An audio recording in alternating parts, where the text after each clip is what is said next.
Hello ইজাস। So প্রজেক্টটা আমিও নামাই নিছি।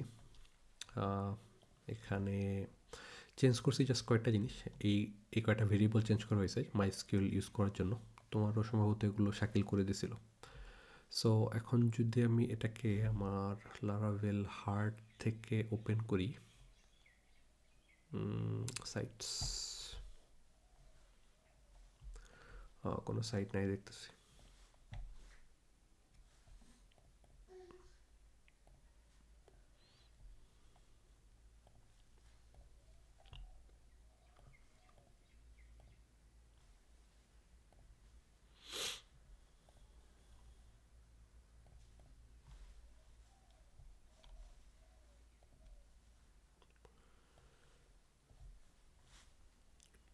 ওপেন হয়েছে, বাট আমারও কিছু জিনিস ফিক্স করা লাগবে। সো npm পিএনপিএম ইনস্টল দিলাম ডিপেন্ডেন্সিগুলো ইনস্টল করার জন্য। আর পিএনপিএম ডেভ রান করব, তাইলে অ্যাসেটগুলো কম্পাইল হইতেছে। এখন যদি আমি ফেরত যাই ব্রাউজারে, আচ্ছা রিফ্রেশ দিলে কাজ করতেছে। সো তুমি বলতেছিলা হেডার কোত্থেকে আসতেছে পাইতেছো না। সো এরকম যখন হয় যে,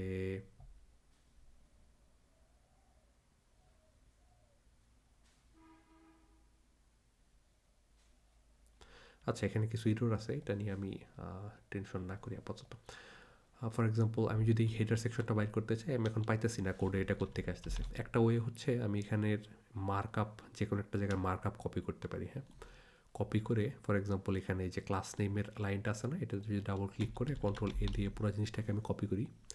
এরপরে যদি আমি আমার কোড এডিটরে ফেরত যাই, এখানে যদি আমি গ্লোবালি সার্চ দিই, হ্যাঁ কন্ট্রোল শিফট এফ, অথবা এই যে সার্চের আইকনটা আছে না, এই আইকনে ক্লিক করলে হবে। ক্লিক করে ওই জিনিসটা যদি দেই, হ্যাঁ তাহলে কিন্তু একটা ফাইল আসছে এখানে রেজাল্ট, তাই না?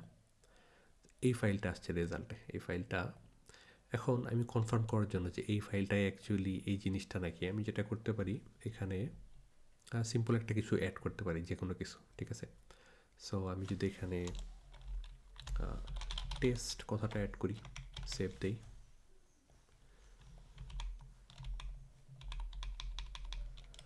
এখানে রিফ্রেশ দিলে কাজ করতেছে না কেন?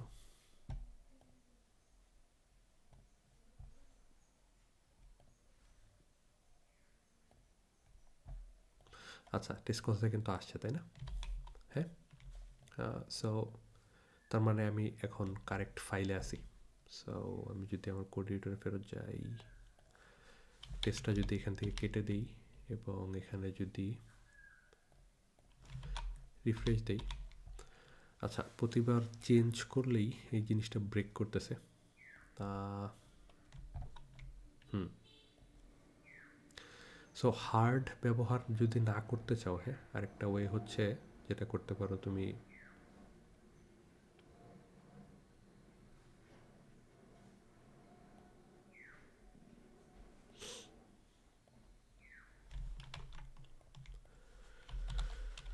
টার্মিনাল থেকে আমরা পিএইচপি সার্ভার রান করতে পারি। ওইটার জন্য রান করতে হচ্ছে পিএইচপি আর্টিসান সার্ভ। করলে এখন যদি আমি এই ইউআরএলে ভিজিট করি, তাইলে ওয়েবসাইটটা ওপেন হয়েছে, এখন দেখতেছি ইমেজগুলো সহ কাজ করতেছে। নাইস।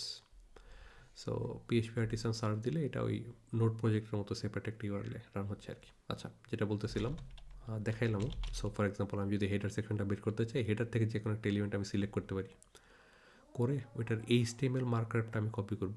সো ফর এক্সাম্পল এখানে ক্লাস নেমটা আমি কপি করছিলাম, কপি করে এখন যদি আমি এখানে গ্লোবালি সার্চ দিই, হ্যাঁ এখানে দুইটা ফাইল আসছে, বাট ন্যাপ ফাইলটাই হওয়ার কথা আর কি আমার কাছে মনে হচ্ছে। সো লেটসে আমার মনে হলো ন্যাপ ফাইলটাই ওই ফাইলটা। হ্যাঁ এই ফাইলটা ওপেন করার পরে আমি এখানে লেটসে অনেকগুলো একটু চেঞ্জ করলাম, চেঞ্জ করে আমি আমার ফ্রন্ট এন্ডে ওয়েবসাইট ভিজিট করলাম, দেখতেছি চেঞ্জটা আসতেছে, তাই না?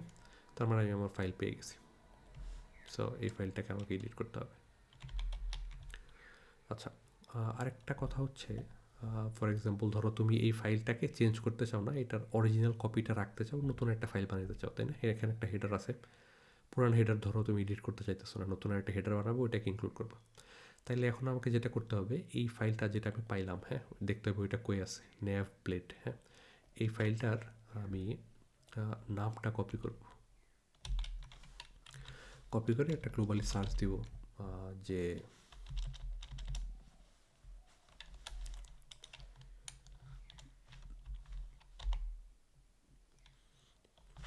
আচ্ছা, লারাভেলে ফাইলের নেম এক্স্যাক্টলি লাগে না, লারাভেলে ফোল্ডার নেম ধরে আনতে হয়, ঠিক আছে? এটা লেআউটসের ভিতরে nav dot plate dot PHP আছে তো। সো লারাভেলি ইনক্লুড করার জন্য যেটা তারা করে, এই যে এখানে দেখো লেআউটস ডট ন্যাভ দিছে, মানে হচ্ছে লেআউট ফোল্ডারের ভিতরে ন্যাভ ফাইলটা, ডট ব্লেড ডট পিএইচপি লাগে না। সো এই যে এই ছোটোখাটো কয়েকটা জিনিস জানা থাকা লাগবে, বাট এগুলো জানলে পারবো আর কি। সো যেটা বলতেছিলাম, দেখো ন্যাভ ফাইলটা কিন্তু এখানে অনেকগুলো পেজে ইম্পোর্ট করা হয়েছে, তাই না? Layout dot nav, layout dot nav, layout dot nav, layout dot nav. So এই সবগুলো ফাইলে যদি তুমি নতুন একটা ফাইল ইম্পোর্ট করতে চাও, ফর এক্সাম্পল লেটসে আমি এখানে ন্যাভের জন্য নতুন একটা ফাইল বানাইলাম, ন্যাভ 2 অথবা ন্যাভ V2 নাম দিলাম, nav dash V2 dot blade dot PHP. এখানে ধরো আমার ফার্স্টের আইটেমটা প্রোডাক্টস না হয়ে এখানে আমি নাম দিলাম হচ্ছে টেস্ট টেস্ট টেস্ট। আচ্ছা, সো ন্যাভ ডট ভিডিওটা এখন আমাকে আমার এখানে যতগুলো পেজে ওই আগের ন্যাভ ফাইলটা ইউজ করা হইতেছিল, হ্যাঁ, ওই সবগুলো জায়গায় আমাকে নতুন করে ওই ন্যাভ ডট ভিডিওটা অ্যাড করা লাগবে। ফর এক্সাম্পল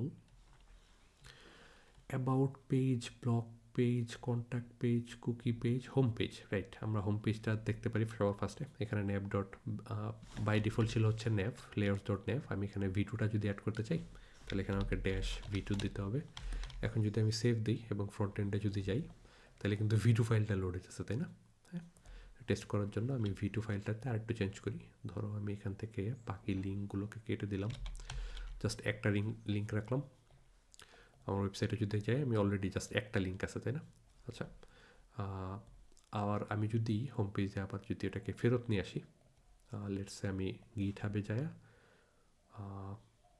হোম পেজের চেঞ্জটা রিসেট করে দিলাম, এমনকি আমার ন্যাভ V2 ফাইলটাও রিমুভ করে দিলাম, আগের মতো করে দিলাম। এখন যদি আমি আমার ওয়েবসাইটে ফেরত যাই তাহলে সব কিছু আবার আগের মতো ফেরত চলে আসছে, ঠিক আছে? সো যে টেকনিকটা দেখাইলাম কীভাবে নতুন ফাইল বের করা লাগে, ওইটা একটু ইমপ্লিমেন্ট করলেই ইজিলি যে কোনো জিনিস বের করতে পারবো।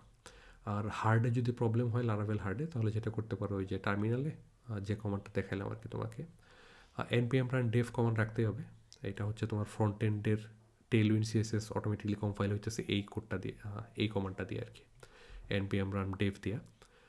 আর পিএইচপি সার্ভার মানে ফুল লারাভেল অ্যাপটা রান করার জন্য যে কমান্ডটা রান করতে পারো এটা হচ্ছে PHP artisan serve। So locally তোমাকে PHP ইনস্টল করে নেওয়া লাগতে পারে, ওইটা যদি সমস্যা হয় দেখা দেবেন আমি, বাট এই কমান্ডটা দিলে তাইলে এই যে এখানে এরকম একটা লোকাল ইউআরএল পাবা এবং এটা অটোমেটিকলি রিফ্রেশ হইতেছে এবং ইমেজও দেখতেছি কাজ করতেছে। সো হার্ড ইউজ না করে এভাবে করে সরাসরি। এখানে দেখতেছি ফন্ট কাজ করতেছে না, হ্যাঁ। সো ফন্টটা এখানে সম্ভবত ইউআরএলের জন্য কাজ করতেছে না, এটা পরে ম্যানেজ করা যাবে, বাট হ্যাঁ, শুরু করো। দেখো আমি যে সেট আপটা দেখালাম এভাবে আগে কাজ করতেছে নাকি সব কিছু।